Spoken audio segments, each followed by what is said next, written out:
NBA Today starts right now. Welcome to NBA Today. I'm Malika Andrews, joined by Richard Jefferson, Kendrick Perkins, Zach Lowe. Real quick, before we roll the highlight, in one word, how would you sum up, Zach, the Warriors' performance last night? Just shellacking, I guess. Shellacking? Just shellacked them. Is that okay? Okay. Richard, one word. Scary.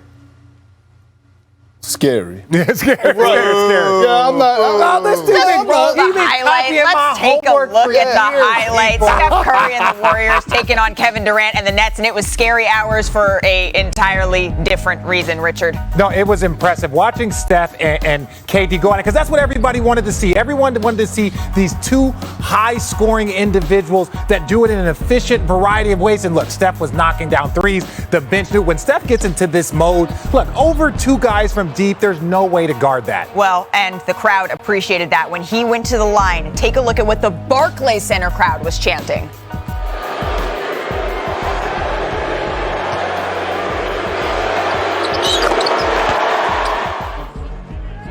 There was some MVP chants there.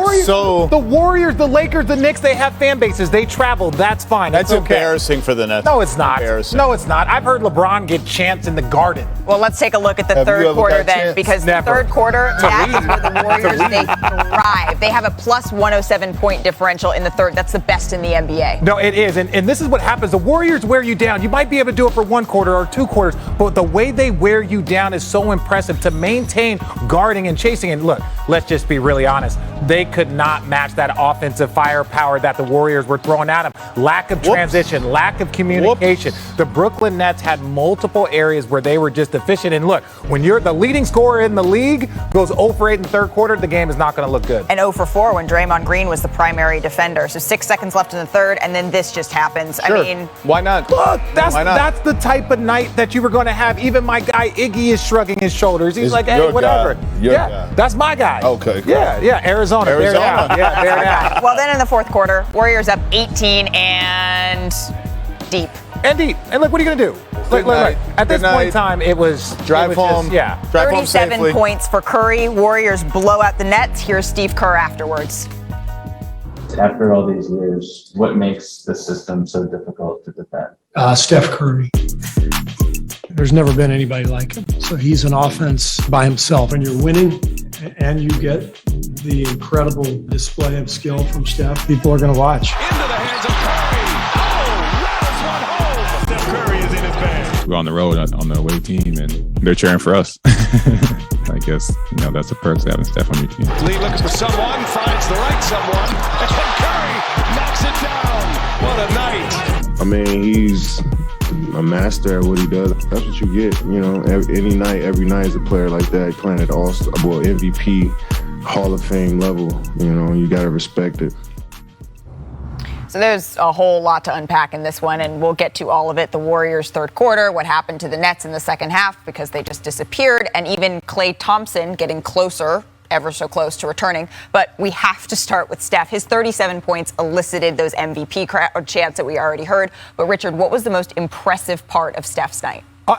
We could talk about Steph. I really think the most impressive thing that I saw, and I know I'm going to answer a completely different question, was the coaching. I thought the coaching was amazing. The defense that they put out, on the Brooklyn Nets, I think that freed up Steph a lot to just run around. They weren't trying to pick on Steph because they were running triangle and twos. They were running these zones. When Steph has that extra gear on the offensive end because you can't really attack him on the defensive end, his offensive numbers go through the roof, and it just becomes even more impressive. Perk was noting that on Twitter. Yeah, but I'm gonna answer the question. That's you. Like in school, I actually, the listening. That I wasn't. Next week. Can you guys actually swap? Yeah, it's all good. But here's the thing about Steph, right? His sense of urgency. Yeah. And we all know, right? We could watch Steph and the Golden State Warriors play, and we know when Steph he's there, but he's not all the way there.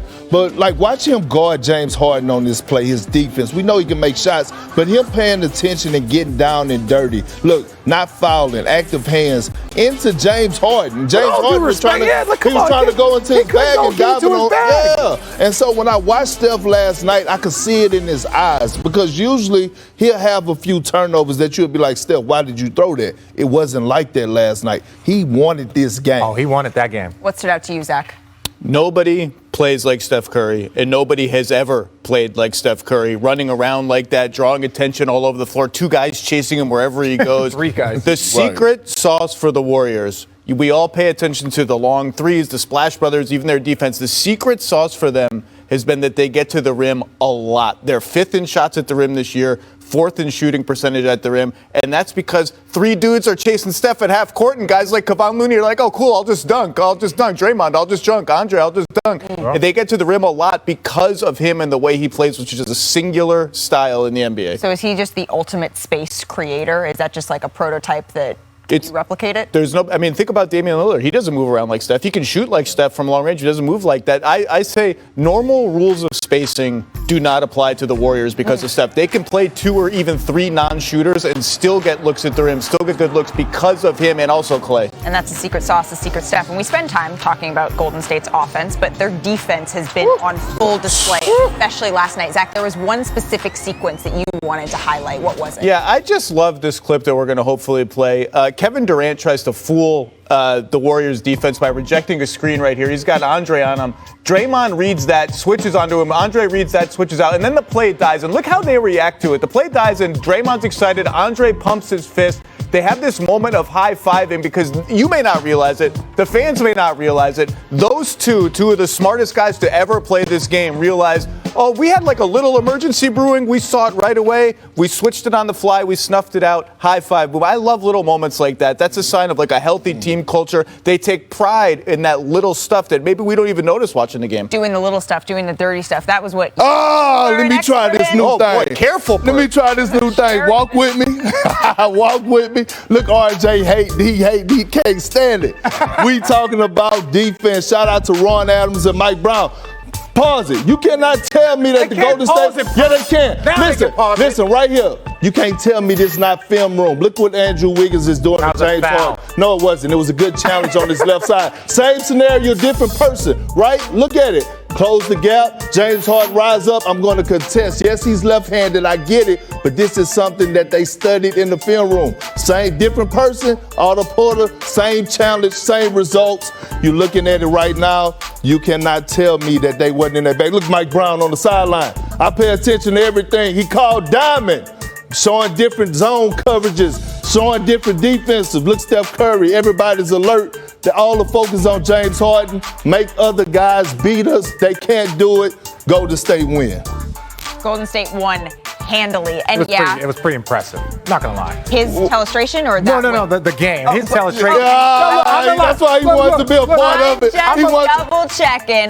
Perk, that was impressive. That was impressive. And the win was impressive. And yes, the Nets, they did not have Joe Harris, but leading up to this game, we billed it as a possible finals preview. And after it was over, Brooklyn actually used it as a measuring stick. I just don't think we're in that category yet. We got a lot of work to do. We're trying to, improve as a group, get better, and hopefully we can find a way to overcome some of our deficiencies by the end of the year. The goal is to be the best team at in the season and in the postseason. That's the goal. We're probably not. We're probably nowhere near it. But it's a long season for us to get better, and we will continue to get better. That's a team that you look at and. You take a lot from that as a team and understand that's the level you want to get to. All right, so Richard, I want to start with you here. You heard Steve Nash say the Nets just aren't in the same category as the Warriors. What say you? I think right now that's true. I think right now, when you look at the way that, the Brooklyn Nets are constructed, and what I loved when I talked about coaching is like the way the Warriors played, and they didn't play Bledsoe. They made it so you had to go small, so they couldn't play LaMarcus Aldridge. LaMarcus Aldridge did not play much because there was no one out there for him to guard. When I look at what the Brooklyn Nets are, their team is not constructed the way they thought their team was going to be constructed. We know why, but ultimately no Joe Harris, and then they only had Patty Mills to help space the floor, and so they just ran zone against those boys, and they had no answer. I was actually surprised that they pulled out these stops to kind of show a little bit of their hands. I'm not saying that the finals preview, but it is interesting to see the type of defenses that the Warriors are capable of doing already, especially with all the young guys. Well, to be honest, no one in the NBA is on the same level as the Warriors right now. I agree. But I want to get to a point that you just brought up with LaMarcus Aldridge. And I want to point out Steve Nash. And I hate to do this because he's a second-year coach, but I got to call it a spade is a spade and a heart is a heart, all right? So when you think about Steve Nash and the way that he coached the game last night, Steve Kerr, Mike Brown, Ron Adams ran circles around him and his coaching staff. Like, LaMarcus Aldridge was basically the third option for the Brooklyn Nets over their win streak, right? You look at Kevin Durant, James Harden, LaMarcus Aldridge was coming in off the bench. You have to slow the game down. You cannot play Warrior-style basketball and try to beat them at their own game. You're going to lose. So the fact that LaMarcus Aldridge didn't get a minute in the first half was beyond me. And he's got the second highest per on their team. That means he is impacting them in so many different ways. When he scores 20 points,